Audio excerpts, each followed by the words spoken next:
सबको जय मसीह की। मैं प्रभु का दास नरेंद्र कुमार आप सभी का स्वागत करता हूं फायर मिनिस्ट्री कलीसिया की ओर से। यस मेरे प्रियो, और मेरे प्रियो, अगर आपने हमारे कलीसिया फायर मिनिस्ट्री चर्च को सब्सक्राइब नहीं किया है तो हमारे चैनल को सब्सक्राइब करें और बेल नोटिफिकेशन को दबाएं ताकि हमारा वीडियो सबसे पहले आपको पहुँचे। आइए हम हमारे विषय में जाएँ। हमारा आज का विषय है प्रार्थना कैसे करें। यस मेरे प्रियो, जैसे कि बहुत से लोग प्रार्थना कैसा करना है उसके बारे में नहीं जानते, तो आज हम पवित्र बाइबल के जीवित वचनों से आज हम कुछ सीखेंगे। तो आज हमारा पहला पॉइंट है एकांत में होकर प्रार्थना करें। जैसे कि आइए देखें प्रियो बाइबल क्या बताती है। मत्ती 6 अध्याय उसका 6 पद, जब तू प्रार्थना करे तो अपनी कोठरी में जा और द्वार बंद करके अपने पिता से जो गुप्त में है प्रार्थना कर, तब तेरा पिता जो गुप्त में देखता है तुझे प्रतिफल देगा।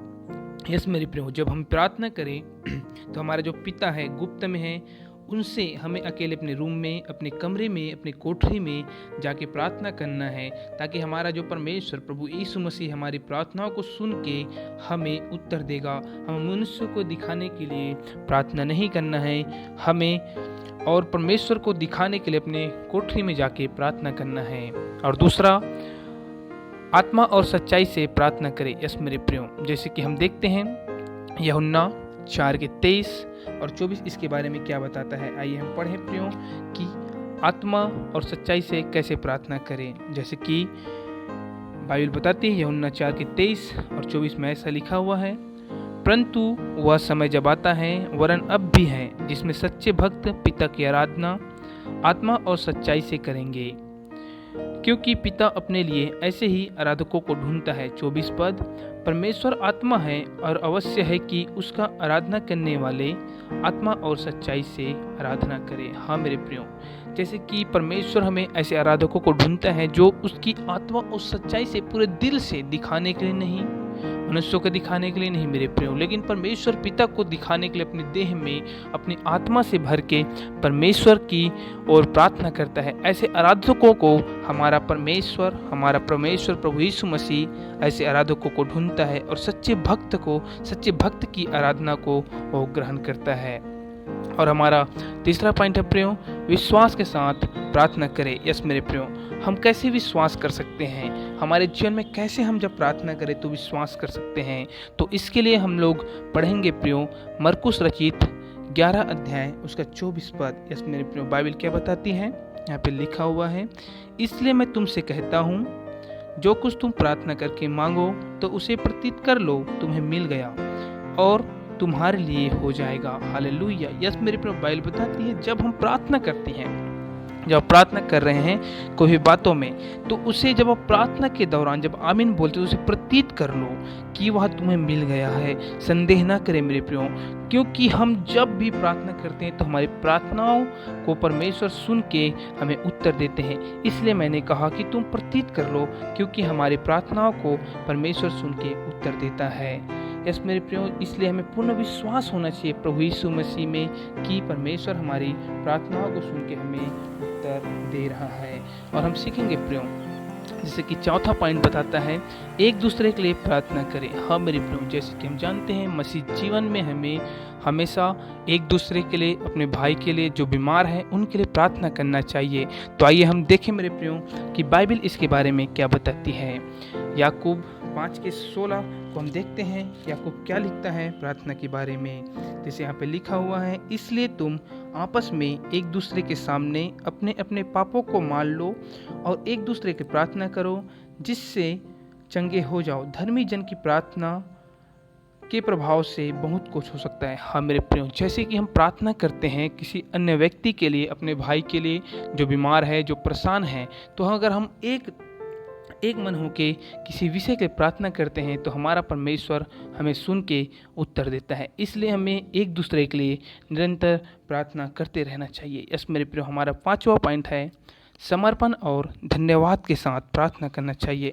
यस मेरे प्रियो, कैसे हम समर्पण के साथ और धन्यवाद के साथ प्रार्थना करें, तो आइए हम इसके लिए हमारे साथ खोलेंगे फिलिपियों 4:6 समर्पण और धन्यवाद के बारे में क्या बताते हैं। आइए हम देखें मेरे प्रियो, यहाँ पे लिखा हुआ है, किसी भी बात की चिंता मत करो, परंतु हर एक बात में तुम्हारे निवेदन और विनती के द्वारा धन्यवाद के साथ परमेश्वर के सम्मुख की जाए। यस मेरे प्रियो, हम जब भी प्रार्थना करें तो हमारी प्रार्थनाओं में परमेश्वर को हर एक बातों के लिए, हर एक चीज़ के लिए, हमारे जीवन के लिए धन्यवाद होना चाहिए। हर बात में प्रार्थना निवेदन में हमें धन्यवाद होना चाहिए मेरे प्रियो, क्योंकि परमेश्वर ऐसे ही आराधकों को ढूंढता है। और हम देखेंगे प्रियो, जैसे कि हमारा 6वां पॉइंट है मेरे प्रियो, निरंतर प्रार्थना करें।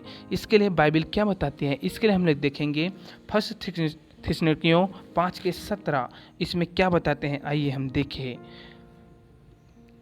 ऐसा लिखा हुआ है, निरंतर प्रार्थना में लगे रहो। यस मेरे प्रियो, निरंतर प्रार्थना में लगे रहो। इसका अर्थ यह होता है मेरे प्रियो कि हमें जब भी हम प्रार्थना करें, जैसे हम लोग को खाली समय मिल रहा है, अभी लॉकडाउन चल रहा है, तो हमें जिस समय भी हमको जो समय खाली है तो हम लोग प्रार्थना में लगे रहे।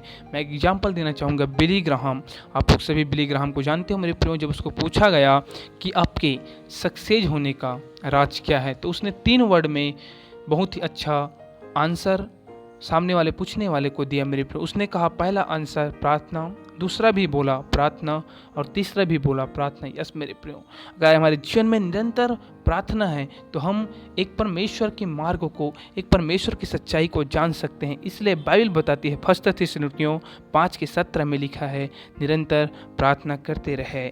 और हमारा लास्ट और 7वां पॉइंट है प्रियो, एक मन में होकर प्रार्थना करें, एक मत होकर प्रार्थना करें। यस मेरे प्रियो, हम जब भी प्रार्थना करें तो हमारे एक मन होना चाहिए। और इसके लिए हम लोग पढ़ेंगे मत्ती रचित सुसमाचार 18:19। इसके बारे में क्या बताते हैं, आइए हम देखें प्रियो। मत्ती रचित सुसमाचार 18:19, यहाँ पे ऐसा लिखा हुआ है, फिर मैं तुमसे कहता हूँ, यदि तुम में से 2 जन पृथ्वी पर किसी बात के लिए एक मन होकर उसे मांगे तो वह मेरे पिता की ओर से जो स्वर्ग में है उनके लिए हो जाएगी। हालेलुया।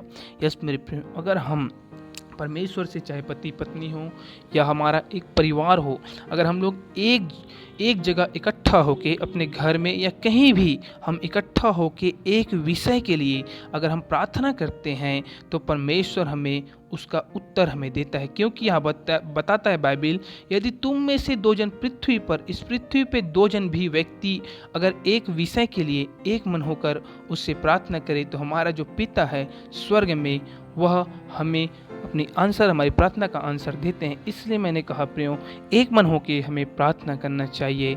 सबको जय मसीह की। यस मेरे प्रियो, अगर आपके पास कोई प्रार्थना निवेदन है तो हमें कमेंट में बताएं, हम लोग आपके लिए प्रार्थना करेंगे। सबको जय मसीह की। God bless you.